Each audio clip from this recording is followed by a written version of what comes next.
Ինչ պիտի իմանա ամեն մարդ հաջողության մասին։ Ինչու է ձեզ թվում, թե հաջողությունը երբեմն երես է թեքում ձեզանից։ Այս աշխարհի կարծիքը հաջողության մասին սխալ է, որովհետև այն, ինչ մենք կոչում ենք հաջողություն, ժամանակավոր է ու անցողիկ։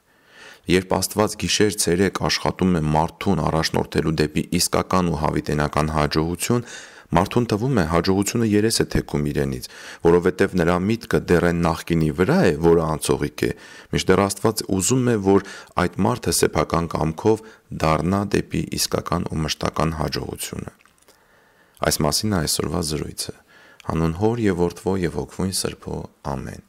Բարի օր ձեզ, սիրելի ժողովուրդ ջան։ Մի անգամ մի հարուստ մարդու դաշտերը շատ բերք տվեցին։ Նա արդեն այնքան հարուստ էր, որ որոշեց շուտ թոշակի անցնել ու ասեց. «Հիմա ամեն ինչ ունեմ, կհանգստանամ, կուտեմ, կխմեմ ու երջանիկ կլինեմ»։ Մենք ինչ ենք ասում այսպիսի մարդուն։ Ասում ենք հաջողակ, չէ՞։ Քանի մարդ կամ քանի քրիստոնյա կուզենար այսպիսի հաջողակ լիներ։ Կուզեիք ձեր երիտասարդները, զավակներն ու թոռները նույնպես այսպիսի հաջողակ լինեին։ Եթե դուք էլ կուզենայիք այսպիսի լինեիք, ապա ուշադիր լսեք, որովհետև Աստծո որդին Ավետարանում մի պատմության մեջ այս տեսակ մարդուն անմիտ կոչեց։ Ուրեմն ինչու է շատերին, հատկապես երիտասարդներին, թվում, թե այն, ինչ իրենք կոչում են այս աշխարհի հաջողություն, իրենցից երբեմն երես է թեքում։ Ինչ է կատարվում այստեղ։ Արդյոք Աստված դադարեց խոսել մարդու հետ։ Իհարկե ոչ։ Մեր Տեր Հիսուս Քրիստոսն ասում է, որ իմ Հայրը մինչև այժմ գործում է, ուրեմն ես ևս գործում եմ։ Հովհաննեսի ավետարան 5:18 համար։ Ուրեմն Աստված միշտ աշխատում է իր զավակներին, մեզ բոլորիս փրկելու համար, եւ Պողոս առաքյալն էլ ասում է, որ ամեն ինչ մեր կյանքում մեր բարիքի համար է կատարվում։ Եթե դուք նայեք Հռոմեացիներին ուղված նամակը, գլուխ 8 համար 28։ Ուրեմն, եթե դու հավատում ես Աստծո որդու խոսքերին, ապա այն, ինչ դու փնտրում ես որպես հաջողություն, դու այն փնտրում ես սխալ տեղում։ Մի այնպիսի վայրում, որտեղ այն չկա։ Իսկ ինչ կա այդտեղ։ Այդտեղ կա պարզապես մի խաբուսիկ ու անցողիկ երազ, որը փաթեթավորված է գեղեցիկ ու գունավոր տուփի մեջ, դրա համար էլ այդ երազը ժամանակավոր է ու գրավիչ է։ Եթե գնաս դրա ետևից, ապա մշտական պարգևը կկորցնես, այն պարգևը ու փառքը, որը գալիս է Աստծուց, իսկ ժամանակավորը ստանալով այն շուտով կանցնի ու դու կտխրես ու կհիասթափվես։ Հիմա չկարծեք, թե նյութական հարստությունը վատ բան է։ Հին կտակարանում նյութական հարստություն ունեցող սրբեր կային, ինչպես օրինակ Աբրահամը, Դավիթ մարգարեն, Հոբը եւ այլոք։ Բայց երկու պայման կար, որ նրանք պահել էին։ Այս երկու պայմանները շատ կարևոր էին, հատկապես առաջին պայմանը։ Առաջին պայմանը նա է, որ նրանք նախ հարուստ էին Աստուծով, սիրում էին Աստծուն ու ապրում նրա պատվիրաններով։ Հետևաբար այս մարդիկ հարուստ էին Աստուծով, այլ ոչ թե նյութական ժամանակավոր բարիքներով։ Նրանց սիրտը ու միտքը հարուստ էր Աստուծո սիրով,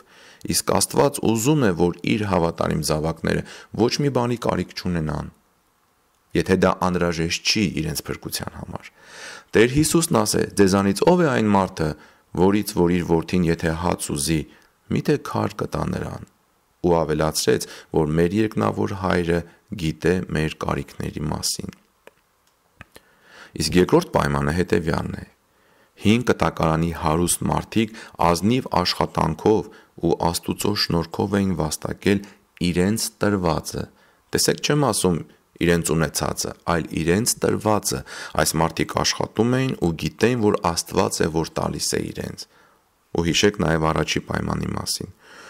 Ում աշխատացրել էին այս մարդիկ, աշխատավարձ էին տվել։ Իրավունք ոչ մեկից չէին խլել, մարդ չէին ծեծել, զոռբայություն չէին արել, մարդկանց վերևից չէին նայել, կեղծավորություն չէին նայել, դրա համար էլ Աստված իրենց արդար էր կոչում։ Իսկ եթե սխալվել ու մեղք էին գործել, ապա զղջացել էին ու դրա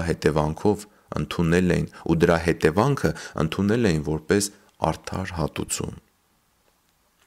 Սիրելի բարեկամ, դու հաջողություն ասածը սխալ տեղում մի փնտրի։ Տեր Հիսուսն այդ անմիտ մարդուն ասեց. «Հոգիդ այս գիշեր քեզանից պահանջելու են, ում պիտի մնա այս ամենը, որ կուտակել ես, ու հույսդ էլ դրել վրան»։ Եվ ավելացրեց. նույնպես է նաև նա, ով իր անձի համար գանձ կհավաքի եւ Աստուծով չի հարստանա։ Այս վերջի երկու բառերը շատ կարևոր էին։